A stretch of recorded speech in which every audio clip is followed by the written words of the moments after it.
좋다고 생각하는 방향으로 돌리는데도 시간과 에너지가 많이 드니까 가능하면 이거는 유죄인가요? 무죄인가요? 유죄죠, 이거. 유죄입니다. 유죄. 죄송합니다. 매우 철학.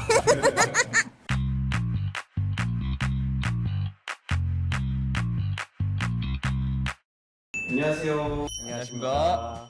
오늘 주제는 우리가 평소에 아무렇지 않게 하는 생활 습관들을 가지고 원장님 세 분이 직접 무죄인지 유죄인지 판결해보는 콘텐츠인데요. 첫 번째, 아메리카노 하루 세 잔. 이건 무죄입니까? 유죄입니까? 저는 유죄라고 생각합니다.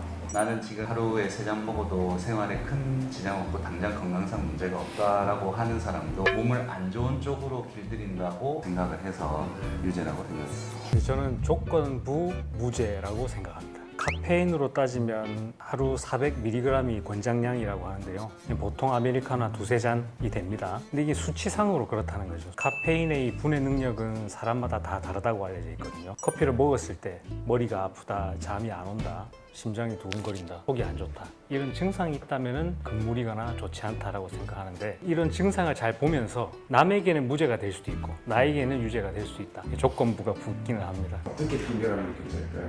3명 다 의견 속에 조건이 들어가 있기 때문에 조건부가 낫지 않나 싶습니다. 네, 이제 두 번째, 계절 상관없이 찬음료만 찾는 습관 괜찮을까요? 한때 제가 얼주가 팔아서 대부분 사람들이 뭐 어쩌다 한번 이렇게 찬 음료를 마시는 거는 몸이 금방 어쨌든 회복을 해냅니다. 그래서 이제 크게 문제가 되진 않는데요. 계속 지속적으로 먹는 사람이라면 내 몸은 계속 차게 기능이 떨어지는 상태로 재세팅이 될 것 같아요. 몸이 자꾸 몸이 이제 기억을 하게 되면 점점 전체적인 기능이 떨어지면서 몸이 나빠질 거라고 생각이 듭니다. 어쩌다 한 번 먹는 찬음료는 무죄가 되겠지만 계속 지속적으로 늘 찬 것만 드시는 건 저는 유죄라고 생각합니다. 격하게 동감합니다. 아마 우리 몸의 이제 체온이라고 하죠. 36.5도를 보통 평균 체온이라고 하는데, 그 평균 체온에서 우리 몸은 잘 조직화되어 있습니다. 특히 이제 소화를 따져볼 때도 소화 효소들도 36.5도 근처가 되어야 잘 작용할 수 있기 때문에 늘상 아이스만 먹는다면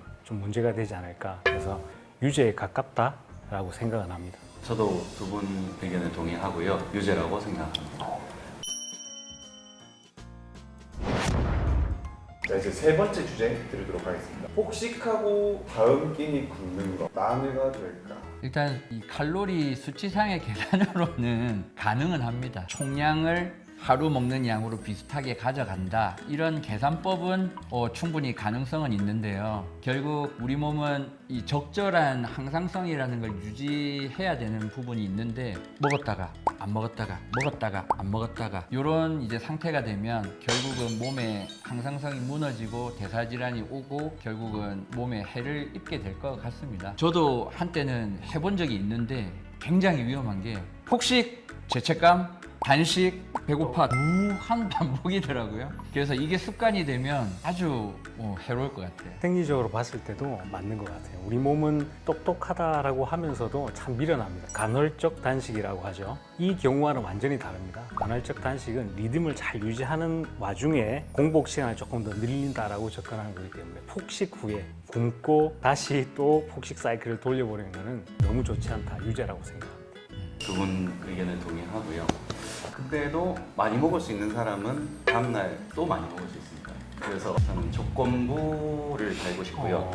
차라리 폭식 후에 굶는 것보다는 오히려 그 에너지를 운동으로 좀 소비를 하시고, 그 다음에 다음 끼니는 소량으로 단백질이나 채소 위주로 좀 소량으로 섭취를 하고, 이런 리듬으로 바로잡는 게 맞지 않을까 싶고요. 이번 판결은 유죄로 판결을 내리겠습니다. 목 뻐근하면 손으로 돌리거나 뚝 꺾어서 풀었다고 느끼는 분들 많잖아요. 이거 어느 정도로 위험한 행동일까요? 목을 꺾을 때 우두둑 뚝 소리가 나면 시원하다고 생각하시고 좋다고 느끼실 겁니다. 일시적으로는 소리가 나면서 시원할 수도 있지만 반복적으로 이 상황이 계속 지속되었을 경우에는 우리 목을 지탱하는 뼈와 거기 인대들이 느슨해지는 현상을 겪을 수가 있어요. 그렇다면 머리와 목의 무게를 나머지 조직들이 받쳐줘야 되는데, 즉 근육도 긴장을 더 하게 되고 인대도 느슨해지고 하니까 오히려 반복되면 반복될수록 안 좋아질 가능성이 있고요. 일반인들이 이제 추나 치료나 아니면 카이로프락틱 같은 치료의 영상을 볼 때 뚝뚝 하면서 이제 교정하는 치료가 있는데, 이렇게 하는 게 교정의 의미고 뭔가 몸이 좋아지는 거다 라는 인식들이 많으신 것 같아요. 근데 이거는 좀 조심해야 될 부분이 있는 게, 일반적으로 그런 거 없이 그냥 이렇게 소리를 내는 건 우리가 교정의 대상이 아닌 부분에 이 뭔가 마찰이 일어나면서 연발음이 생기는 겁니다. 이 마찰이라는 건 결국 계속 생기다 보면 상처를 만들고 손상을 만들고 해서 과가동성으로 이렇게 소리가 날 정도까지 하시면 분명히 문제가 생길 확률이 조금 높아집니다. 그래서 가급적이면 추천드리지는 않는 영역인 것 같아요. 실제로 보면은 목이 휘어져 있는 분들이 현대인들 중에 굉장히 비율이 높고요. 그 휘어진 분들 중에 스스로 목을 우두둑 소리 내면서 꺾는 습관이 있으신 분들이 굉장히 많습니다. 많은 숫자가 이 습관을 안 하기만 해도 만성적인 목 어깨 통증이 없어지더라 한 분들이 굉장히 많았거든요. 그래서 저 같은 경우는 유죄라고 생각합니다. 이번 판결도 유죄로 확정이 될 것 같습니다. 자, 이제 저희 마지막 주제일 건데요. 근육통, 운동하면 풀린다는 말. 일단 근육을 활성화시켜서 네. 일시적으로 괜찮아진 느낌을 받을 뿐인데, 현재 그 통증이 있거나 필요한 그 원인을 해결하는 부분은 아니기 때문에 오히려 장기적으로 봤을 때는 더 마이너스이지 않을까 싶어서 유죄라고 생각을 합니다.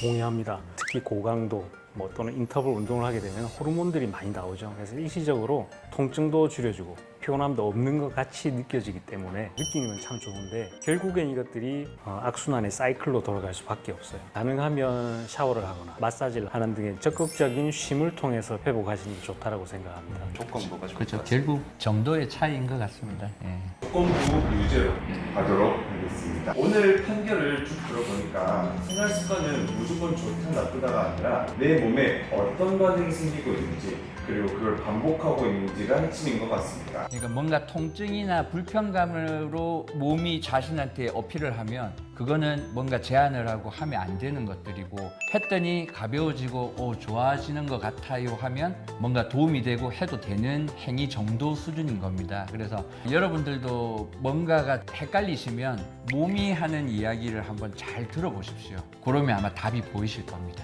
좋은 말씀 감사합니다. 네, 감사합니다.